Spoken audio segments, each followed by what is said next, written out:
É muito difícil você mudar a forma como as pessoas já te enxergam. Por quê? Os parentes têm muita dificuldade de te honrar, porque eles insistem em lembrar de como você era e não do que você está se tornando. As pessoas adoram registrar como você era, mas têm dificuldade em entender quem você está se tornando. É por isso que às vezes a gente tem que se afastar de pessoas do passado, não é porque a gente é mal e a gente agora está orgulhoso porque ganhou um dinheirinho e ficou famoso. Não, não é por causa disso não. É porque essas pessoas querem sempre levar a gente para o lugar da onde a gente saiu. E você vai ficar me lembrando quem eu era? Então desculpa, a gente não vai poder andar junto, porque eu estou focado em quem eu estou me tornando.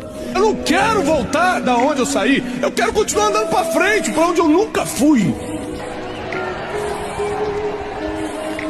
É para lá que eu quero ir.